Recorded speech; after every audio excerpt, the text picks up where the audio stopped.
We've arrived at our 6th island, Navadwip. This forest is so beautiful. Yes, actually, it was so nice that it reminded Lord Nityananda of the forest of Vrindavan. I'll tell you the story. Once, Lord Nityananda, with his associates, entered the pleasant forest of Navadwip and were surprised by the beautiful atmosphere. Lord Nityananda is the same as Lord Balaram, so sometimes he would forget himself and act as Lord Balaram when he was with Krishna. Nityananda would say, "Quickly, bring me my horn.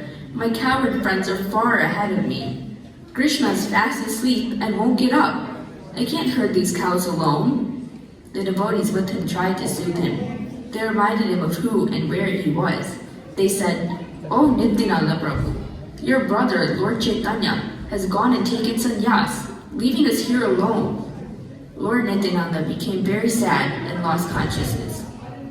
The devotees became very worried when Lord Nityananda didn't gain consciousness after a few hours. He woke up only when they began to talk about Lord Chaitanya's pastimes. After getting up on his feet, he told the devotees, "On this island, Navadwip, are hidden Radhakund and Shamkund. All forests of Vrindavan are here. Whoever lives here will indeed attain the love of God." That day, they all stayed there chanting the holy name of Gauranga. The next day, they proceeded to Vidyanagar. What's in Vidyanagara? It is the main center of education, learning, and teaching in the universe. All the famous sages like Sri Vyasadeva and Narad Muni manifested their philosophies there. Are we proceeding to Vidyanagar too? Unfortunately, we have to get to our next island of Navadwip. It will take some time to explain what happened there. It's okay.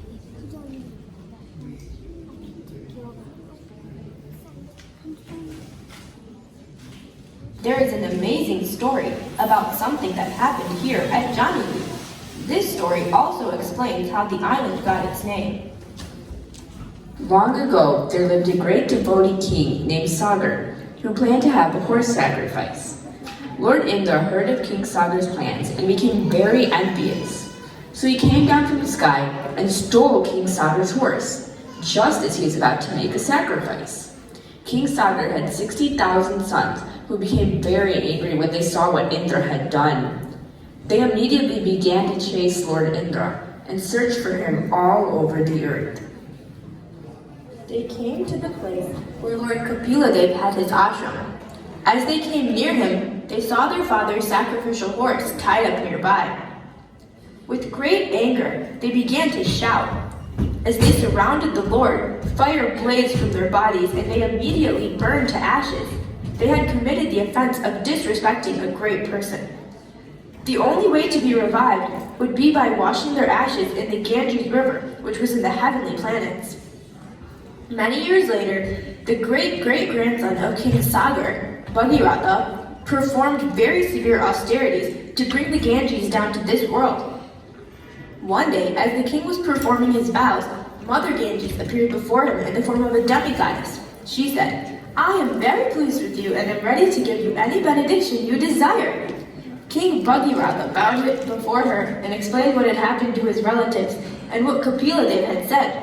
Mother Ganges replied, "When I fall from the sky to the earth, my waters will surely be very forceful. Who can sustain that force? If no one sustains my waters, then I shall pierce the earth's surface and go down to the hellish planets."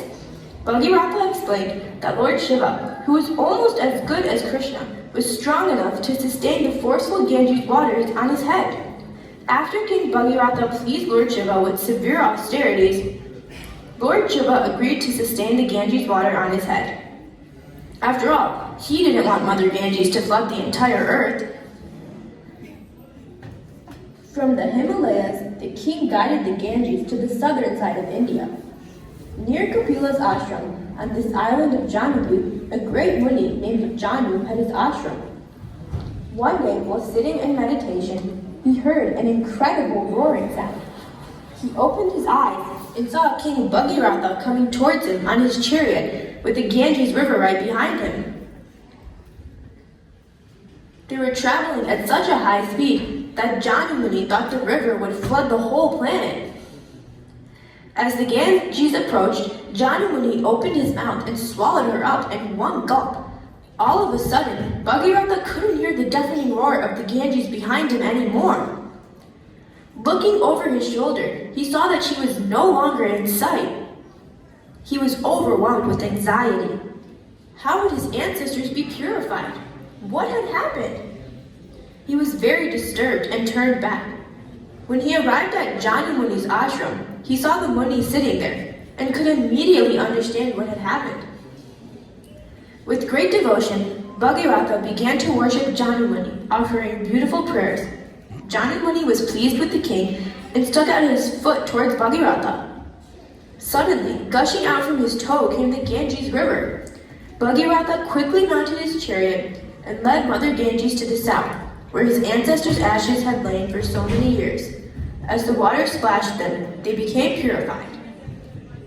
Fun fact, Janu Muni is Vishwadev's grandfather. Wait, you mean Vishwadeva from the Mahabharata? Wow, you know the Mahabharata? My grandparents used to tell me about the Mahabharata when I was younger. Wow, your grandparents are very wise.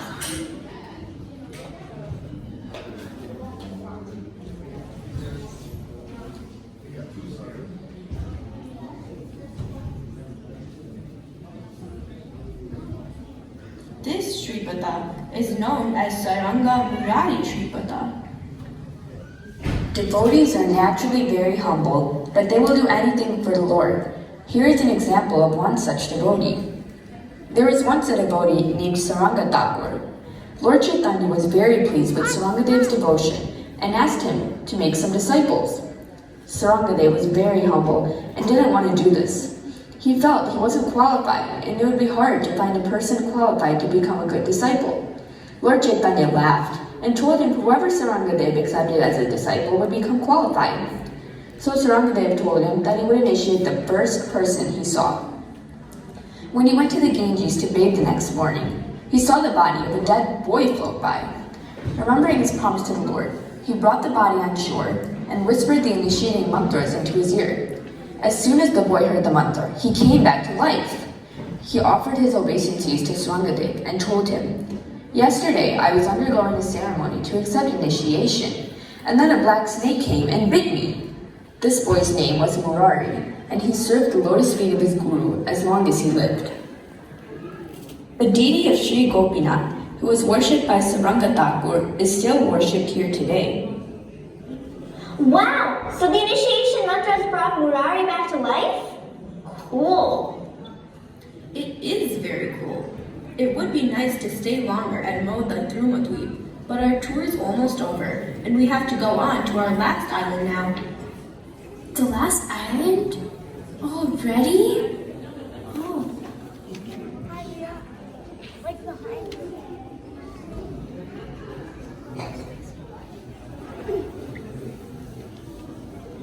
Here we are in Rudradwip, and this village is called Nirdaya.